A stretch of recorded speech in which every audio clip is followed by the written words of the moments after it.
I'm Mrs. Karaz. This is Chapter 1, Roots of the American People, and this is the final section, Section 4, the European Heritage.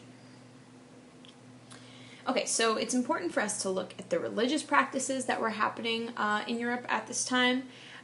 So Judaism developed around 1700 BCE, and it was the first major world religion to teach monotheism. We looked at Islam first, but Judaism kind of did it first. So Jews believed that Moses was given God's laws to present to the people. These laws included the Ten Commandments, a set of religious and moral rules that every Jew should obey. The Torah and Old Testament of the Bible are major religious texts. And Jews believe that everyone must follow God's law, even rulers. And this is somewhat of a new outlook from early civilizations who thought rulers were above the law. Then we have Christianity, which developed around 0 CE. Christians believed that Jesus of Nazareth was the Messiah, or the Savior chosen by God. In fact, to take it a step further, Christians believed that Jesus was God in human form. The New Testament of the Bible is comprised of the Gospels, which are stories about Jesus' life. They emphasize the value of love, mercy, and forgiveness. And Christians said that all people have a chance for salvation, or everlasting life. So originally, Romans disagreed with Christianity and persecuted Christians, aka killed them. Later they would adopt it as their official religion, ironically enough. So we have a big Greek influence in Europe at this time. Ancient Greece, was the birthplace of democracy, and Athens, which was a major city in Greece, was a direct democracy. In a direct democracy, an assembly of ordinary citizens makes decisions. This is different from our American government because we have representatives who we vote for, and they make choices based on what they think we would want. In Athens, they didn't use representatives. The individual people made their individual votes. All adult men could participate in the direct democracy in Athens, but women, slaves, and immigrants were not allowed to participate. Athenians believed that well-educated citizens were necessary in order for democracy to be successful, so they placed an emphasis on schooling. Think about it. If individual people can make choices, we want them to make well-educated choices, not just go in there and guess because somebody has a cool name. Vote for who supports your beliefs, and that requires education. Moving on to the Roman influence. In 509 BCE, Romans overthrew their king and established a republic, a form of government where people choose representatives to govern them. Rome had a code of laws that defined citizens' rights.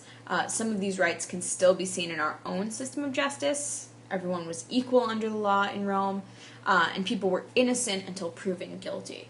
So I think you're starting to see some of the connections between all this way back when stuff and how it's going to influence who we are today. So after the fall of the Roman Empire, we move into the Middle Ages. And the Middle Ages span from about 476 CE to 1400 CE. The system of feudalism was used across Europe. Here, a ruler would divide his land among lords, who were responsible for giving military service and money to the ruler. The lords divided their land among lesser lords, each person owing something to the person with greater power. So if you imagine yourself, let's think about feudalism, you're a ruler who has your own pizza, and you're going to give your two best friends 4 slices of pizza each, but they're going to give you their second ticket if they get to see Hamilton thanks to the lottery. I'm struggling with this one, guys. So now they each have 4 slices of pizza to give out, but whoever they give it to is going to owe them things in return. It's a system of breaking something down that everybody owes to the person above them. I don't know if that worked, but whatever, we tried. The Roman Catholic Church had great power during this time. It was a center of learning. Religious figures were the best educated people in Europe. Although this doesn't seem so educated, perhaps. In 1095, Pope Urban II, who was the leader of the Catholic Church at the time, declared a crusade or a holy war. The objective of this crusade was to claim control of the Holy Land, or the place where Jesus lived. This is the city of Jerusalem in Israel. And thinking from a religious standpoint, of course people of a certain religion will want to have claim over that land that is so holy in their religion. But fighting a war for it seems a little, maybe ironic isn't the right word, but it doesn't exactly make 100% of sense to me. But this is what happens in the Crusades. There were 9 crusades over a 200-year period, but the Catholic Church failed to win control of Jerusalem, and in fact, war is still being waged in the Middle East over who will control this land, because it is such an important religious location for people of so many religions. So the Crusades were important if we're wondering why they matter in our context, because they put Europeans in closer contact with the more advanced Muslim civilizations in the Middle East. The Crusades enabled and inspired Europeans to consider the value of overseas trade. And this idea that Europeans want to travel across the seas, is going to matter very much to us as Americans in the near future. Moving into the Renaissance, and I know this is a lot all at once. So the Renaissance was a rebirth of learning that began in the 1300s. Scholars rediscovered ancient Greek and Roman texts. Art, science, and invention flourished. And one of the biggest inventions at the time was created by Johann Gutenberg, who invented the printing press, which allowed people to produce identical copies of the same book in a short period of time. This helped boost literacy in Europe. We can produce more books quicker and cheaper and easier and faster, and that means more people will be able to have access to them and hopefully learn to read. Very powerful nation-states emerged at this time. We're talking Spain, Portugal, France, and England as the most powerful players during the Renaissance. Okay, so now this is going to probably start getting a little bit confusing, but we're going to break this down more in class, so don't worry. We have the Reformation happening. Since it became the official religion of the Roman Empire, most people in Europe had been Catholics at this time.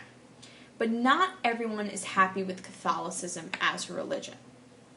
We get a gentleman named Martin Luther who demanded that changes be made to the Catholic religion.